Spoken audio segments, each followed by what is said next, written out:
the Joe Rogan experience. Yeah, it's made me a better driver. One time, in a fight, in a martial arts fight, I knocked this guy out. He never got up, and I started thinking that could be me, because they took him away to the hospital, and I went back to talk to my instructor, and he wasn't there. It was in Anaheim, California, and I was living in Boston. We flew back to Boston after the tournament, and he said to me, "I heard you had a really good knockout," with his thick Korean accent, and I said, "Yeah." I go, It was really scary because he never got up." I go, I thought he was dead, and he goes, "Sometimes they die." Jesus. And he just walked away. Like, he used to train troops in Vietnam. Like, he was like an intense guy. And I was like, sometimes they die. Holy shit, I'm them. Them is me. Whoa. Like, I could die. I was 19. And I remember I never thought about it the same way again. I never thought about hitting someone the same way again.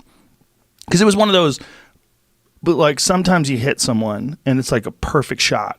Like, you hit him, they were running it. He was running he was coming at me, and I kicked him with something called a wheel kick. It has a crazy amount of power. You spin around and you hit someone with the heel of your foot.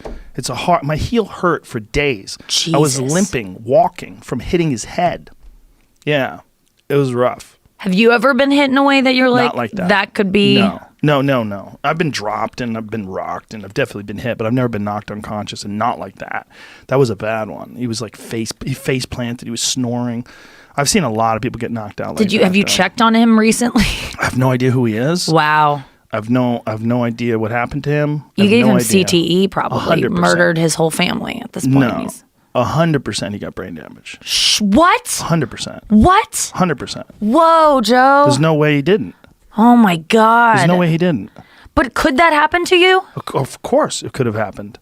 Absolutely. Could it happen to you now in the way that you're fighting? I don't do it anymore. I do jiu-jitsu now. Right. But jiu-jitsu is not striking. Jiu-jitsu is not, it's not like kick. And this was not like sparring. This was a fight. This was in the U.S. Nationals. Wow. I was the Massachusetts state champion, and he was a champion. I think he was from Illinois. And so he was the Illinois state champion. Did you get horrible. like so much pussy back then from being like from winning fights? Were there like groupies? No, there was no groupies. No? I got the opposite of pussy. I was always training. I wasn't doing anything. Yeah, I wouldn't even have sex with my girlfriend in the dojo. I wouldn't because it was sacred. I was teaching there. So like once she was horny and she was trying to hook up with me.